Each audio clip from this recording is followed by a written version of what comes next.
Hello and welcome to the news on NTA International. I am Dennis Adegunloye. Thank you for joining us. The headlines.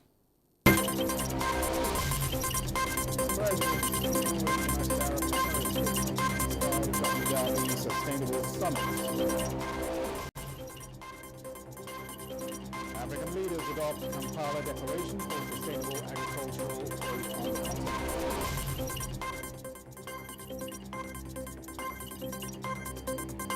And Ethiopia and Somalia agree to restore diplomatic ties as France hands over military base to Chad.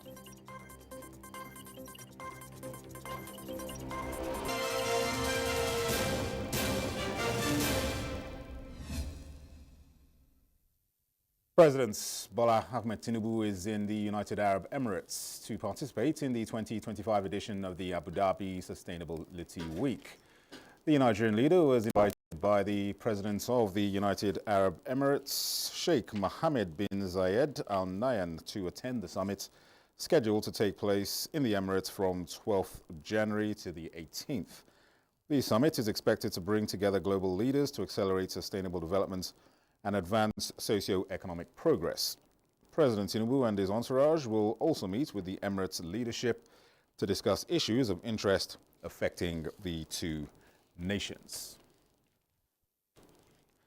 Leaders from Nigeria and other African nations have endorsed the Kampala Declaration, introducing new strategies and measures aimed at enhancing food security across the continent. Musa Baba Ali reports that Abubakar Kyari, the Minister of Agriculture and Food Security, represented President Bola Tinubu at the summit held in Kampala, Uganda. Over the past 3 days, African leaders and agricultural development partners have engaged in discussions to assess the progress in implementing the Maputo Declaration 2013 to 2025. At the end of the deliberations, a new roadmap was adopted aimed at guiding the continent towards achieving food security. Under the Kampala Declaration, leaders are expected to boost investment in the agricultural sector, enhance sustainable agricultural practices, and create an enabling environment for youth to actively engage in the food production value chain. To call upon the urgent need for a renewed collective commitment and concerted action to achieve our shared vision for an Africa that is food sovereign and prosperous. This summit marks a defining moment for Africa, where we will be able to chart out the course of the continent's agri-food system. The Kampala Declaration, which follows the crucial Malibu Declaration, signifies a renewed commitment to best propel progress and delivering tangible outcomes for our people. It underscores our resolve to address emerging challenges, harness new opportunities, and build a resilient, inclusive, and prosperous agri-food system in Africa. President Bola Tinubu, represented by Minister of Agriculture and Food Security Abubakar Kyari, stated that the 2026-2035 Comprehensive Africa Agricultural Development Program strategies align with Nigeria's agricultural development priorities and as outlined in the National Agricultural Technology and Innovation Policy. He noted that the implementation of the policy has already led to significant improvements in farm input support for smallholder farmers, enhanced mechanization, better livelihoods, and unprecedented growth in agriculture's contribution to national GDP. This progress further underscores Nigeria's commitment to achieving the United Nations Sustainable Development Goals. He emphasized Nigeria's dedication to cooperating with fellow African nations, development partners, and stakeholders to ensure the effective realization of the 2026-2035 strategies. Additionally, African leaders have endorsed the African Coffee Festival proposed by Ugandan President Yoweri Museveni. The festival is scheduled to take place from October 10 to 12, 2025 at the African Coffee Park in Kampala, Uganda. Musa Baba Aliyu, NTA News. Meanwhile, the federal government has granted permission for the import of 32,000 tons of brown rice from Thailand. The food item has already arrived in the country as part of efforts to address increasing food inflation. In July last year, the federal government approved a 150-day duty-free period for importing maize, husked brown rice and wheat. Additional measures under this policy include establishing a guaranteed minimum price for agricultural commodities, boosting production among smallholder farmers for the 2024-2025 season, and encouraging the production of fortified foods.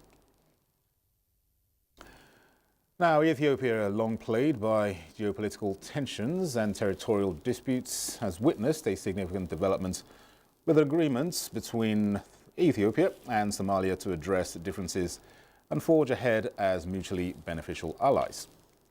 And Al-Hassan Ouattara of Ivory Coast, in his New Year's address, said he was eager to continue to lead his country.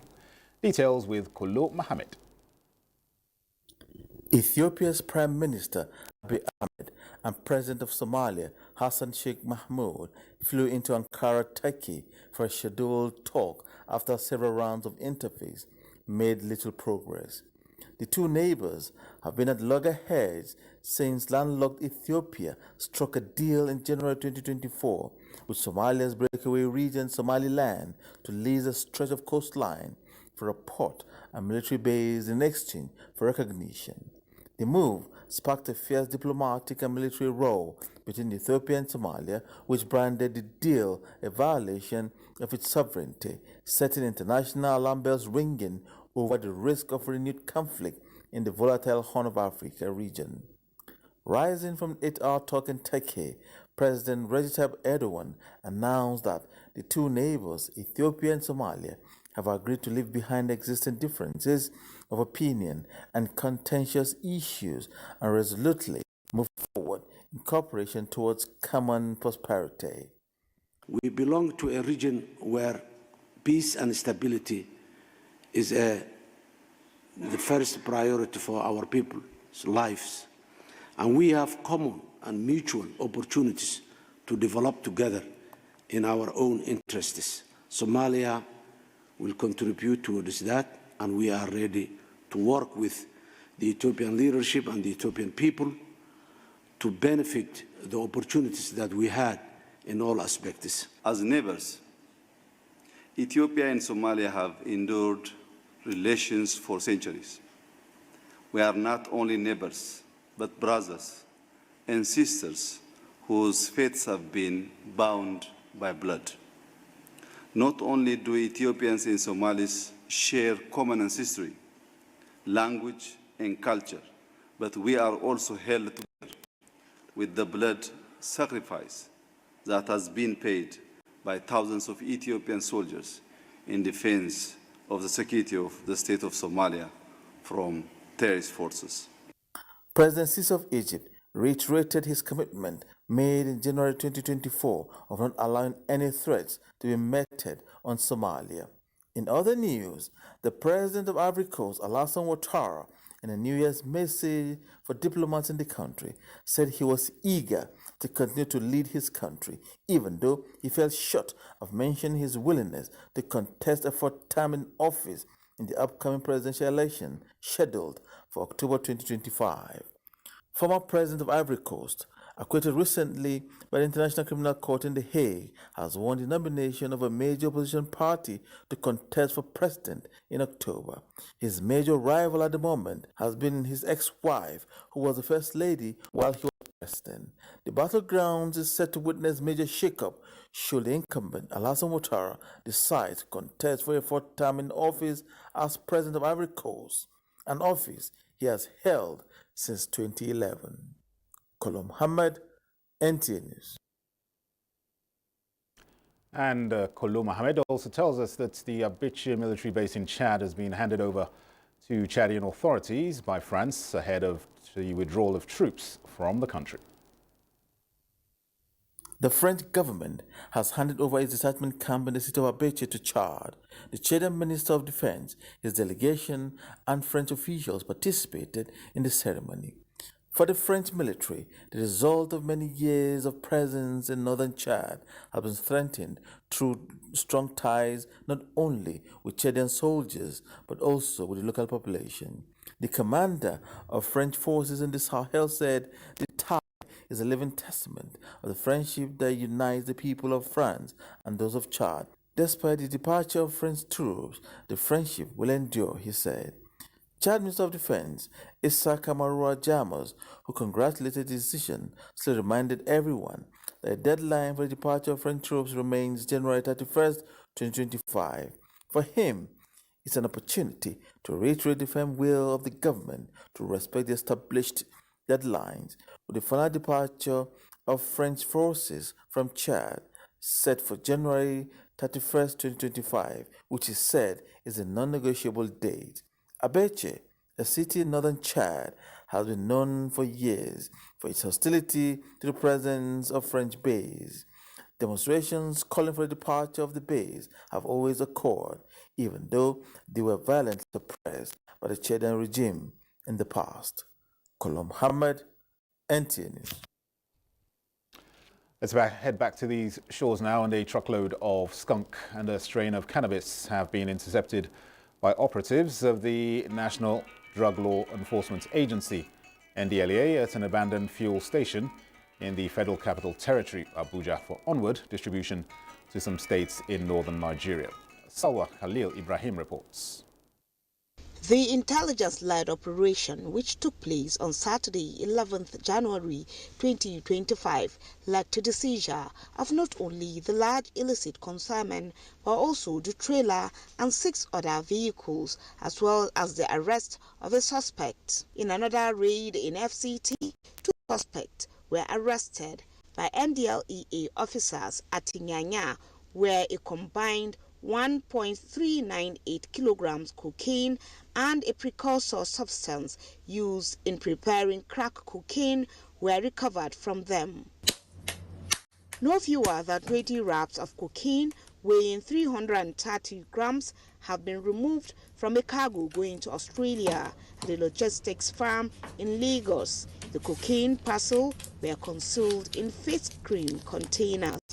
A total of 338,200 bottles of codeine-based syrup worth more than 1 billion naira were intercepted in 2 containers watch-listed by the agency following intelligence surveillance at the Port Harcourt's port complex on River State. In Lagos, a traditional chief priest has been arrested by NDLEA operatives after over 3 months of manhunt of him. 2.760 kilograms conch was recovered from him. In Abuja, Salwa Khalil Ibrahim, NTA News. The National Council on Climate Change Secretariat will in 2025 focus on amplifying nature-based climate solutions with the development, conservation and protection of Nigeria's mangroves, one of its action plans to address the impact of climate change. Director General of the Secretariat, Nkuruka Madwikwe, laid out this year's work plan during a media parley in Abuja. Charles Alpha reports. Mangroves are one of the world's most threatened ecosystems, losing over 1 million hectares since 1996. And as nations strive to reverse deforestation by 2030, safeguarding mangroves become vital to protect biodiversity and support livelihoods. Nigeria is adjudged to have the largest mangroves forest in Africa and rated 3rd largest in the world, covering approximately 5% of the global mangrove forest. At COP27 in Egypt, the United Nations and the Global Mangrove Alliance launched the Mangrove Breakthrough Initiative to mobilize $4 billion and protect 15 million hectares of mangroves by 2030. Key this initiative for Nigeria is vital in acknowledging the important role mangroves play in mitigating impact of climate change. The Director General, National Council on Climate Change Secretariat, in her first media engagement this year, told reporters she was determined on leveraging the potential to serve as a hub for global climate finance through the carbon market for Nigeria, with a technical site visit to 9 states in the Niger Delta region. The visit, she said, will be to have an area assessment of the impacts of climate change on the mangroves, foster collaboration in driving reforestation and conservation. One of the challenges that has been identified with regards to mangrove afforestation, conservation and protection is the absence of a strategy document, the absence of a policy document. What is Nigeria's policy on mangroves? What is Nigeria's vision, plans for her mangroves, and what is her strategic investment timeline? The media is very key to developing this roadmap. Some of the activities planned for 2025, she also said, include the Youth Climate Summit, tree planting as part of the Earth Day and Environmental Day, capacity building for MDAs on the climate change DEX operationalization, mangrove art exhibition, climate negotiators training, climate security summit, as well as the UNFCCC COP30 in Berlin. Charles Alpha, NTA News. This is the news on NTA International. We'll have a short break. More reports in a moment. Stay with us. Where your potential isn't limited by your bank account, where your financial dreams can become reality. That wealth is here with the Nigerian Consumer Credit Corporation scheme, Credico. Credico is one of President Tinubu's initiatives designed to put the power of consumer credit in the hands of working Nigerians. Here to help you achieve your goals, whether it's providing for your family or expanding your home or business. Visit www.credico.ng today for details. This is the renewed hope. Welcome back. The Nigerian Armed Forces have held their 2025 Remembrance Day interdenominational church service as part of activities to honor the country's fallen heroes.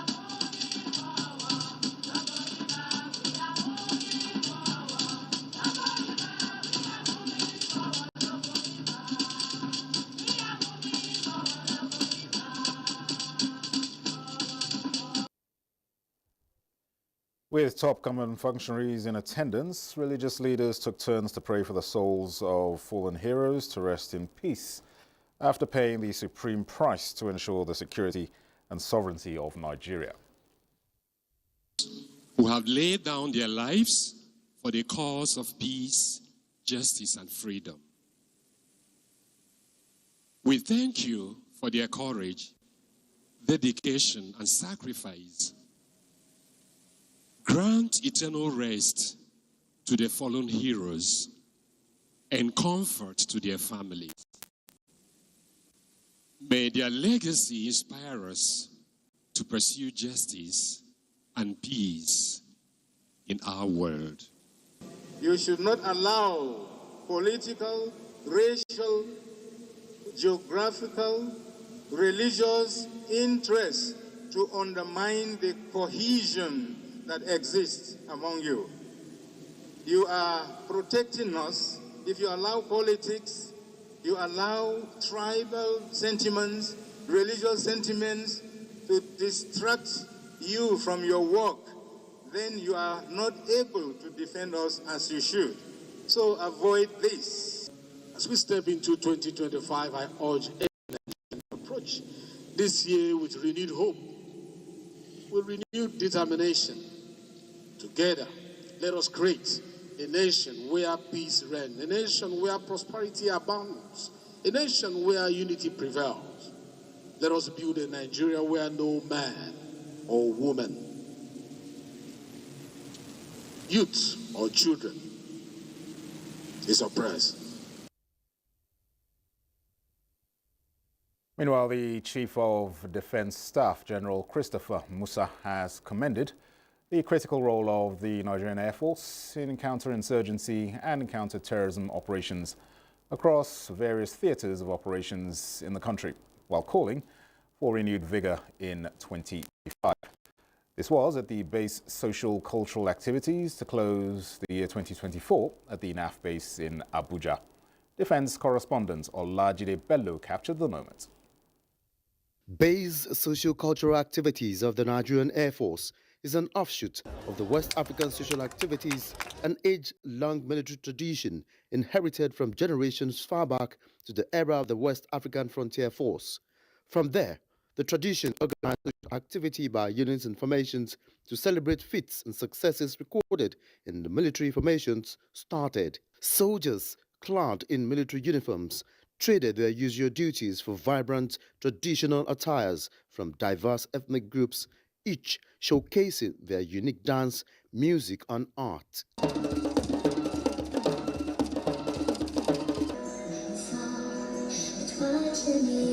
The military leadership emphasized that while they came from different tribes and distinct cultures, they were united by their common duty to protect and serve. As we continue to face and overcome the challenges ahead, let us draw strength from our shared values and collective resolve. Together, we will build a safer, stronger, and more prosperous Nigeria. In that brief moment, it was clear that diversity was their strength, and through these cultural exchanges, the unity of the armed forces was stronger than ever. As we confront security challenges, including insurgency and criminality, we draw inspiration from the warrior ethos of our ancestors who defended their lands with courage and resilience. As the sun set, the traditional beating of retreats was observed by the Chief of Defense Staff, General Christopher Musa, and lowering of flag, signifying the end of the Nigerian Air Force-based socio-cultural activities on Olajide Bello, NTA News. In other news, the Minister of Women Affairs, Iman Suleiman Ibrahim, is partnering the National Gas Expansion Program to key Nigerian women in the hinterland into using liquefied petroleum gas as a clean and healthy source of energy. The minister reached this conclusion after brainstorming with the chairman of the Presidential Committee on LPG, Professor Mohammed Ibrahim, on the health and environmental benefits of clean cooking fuel to women and children. Ngozi Teknikio reports. Well over 67% of households in Nigeria are said to depend on biogas, such as firewood and charcoal for cooking, resulting to several hazards on human health and the environment, as women and children are most affected. The chairman of the National Liquefied Petroleum Gas explained that the committee is bringing up innovative strategies to ensure availability of clean cooking gas in every nook and crannies of Nigeria, in addition to educating Nigerians, especially women in rural communities, on why liquefied petroleum gas is the best cooking fuel. Every woman, wherever she's found on the face of the earth, that uses charcoal, what she is using is what you call carcinogenic. What that means is that every time she uses charcoal, some forms of carbon deposit gets to her lungs. From the lungs, it gets straight into the blood. I think this is the call to action. We're happy to collaborate with you to see that we achieve the same sort of success stories of clean and safe cooking transition for our women. In a related development, the minister received the arrowheads of the National Council of Women Societies, led by its acting president, Geraldine Etuk, seeking partnership with the ministry in the area of women empowerment, among other issues. We believe as a parents' ministry that our organization objectives align with your ministry's goal, and we look forward to collaborating with you to drive meaningful change. Let me assure you of the ministry's unwavering support as we continue to work together to address the challenges faced by our women, our children and families in Nigeria. The council decorated her as a life member of the NCWS. On assigning of duty, Dr. Miriam Kenshiro, the newly deployed permanent secretary to the ministry, joined the minister in the day's engagements. Ngozi Teknikio, NTA News. To ensure safety, privacy and comfort, housing structures are expected to meet certain standards. In this report, Francis Udojo examines the application of building codes in the Federal Capital Territory. In any developed society, especially in urban centers, certain criteria are followed when setting up structures. There could be building designs for certain areas, height, and spacing to ensure privacy, ventilation, and safety in case of a collapse. It has been observed that some estates in Abuja are short of standards, raising questions on whether there is a building code and why standards not followed by some developers. Yes, we have a national standard code which specifies the minimum standard that must be obtained in any building project. And we have the development control that is in charge of approval of every building project to be constructed. Though the building code is not yet forcible, but because different states have their own code, but we are trying to have a review of the national code. And in a situation whereby you have a house and people can look at one another from window direct, that means they have not followed the standard code. Because the standard code, there's a setback that you must comply with, especially at the rear. You must have at least 3 meters on the sideway. In the front, at the frontage, it must be 6 meters. In Nigerians, when we travel outside, we follow the rules and regulations. We don't drop water cans anyhow. But the moment we are back, it's in us. So we have the attitudes of Nigeria. For the FCT, the Development Control Department is in charge of housing permit for design, approvals, implementation, and monitoring to ensure specified standards are met. And that is why the department is structured into different divisions. We have development permit that look at your drawings, look at your design, vet them, approve them. Then we also have a division called monitoring and enforcement. And so where we discover contravention by law, we serve notices. And there are a series of notices right from stop work, quit, up to demolition. Experts say the ongoing Renewed Hope housing cities and estates in Karasana, if completed, could best describe global standards. Before the Development Control approves any building, you must have met all the requirements. Here in this estate, we have all the public utilities, the complete infrastructure. When it comes to the mechanical infrastructure, we have sewer lines. Most times when you see substandard houses, it's because people have defaulted in one area or the other. That is why the government agencies themselves, they have a system of follow-through. They would not only look at your design, they also check that you're doing what they have asked you to do based on the approvals. For an estate to be referred to as standard, it must have complete facility in it. Experts say it is advisable for developers to seek approval from development control to ensure standard in all building estates. In Abuja, Francis Udojo, NTA News. Well, that reports from Francis concludes the news on NTA International. Many thanks for watching. I am Dennis Adigunloye.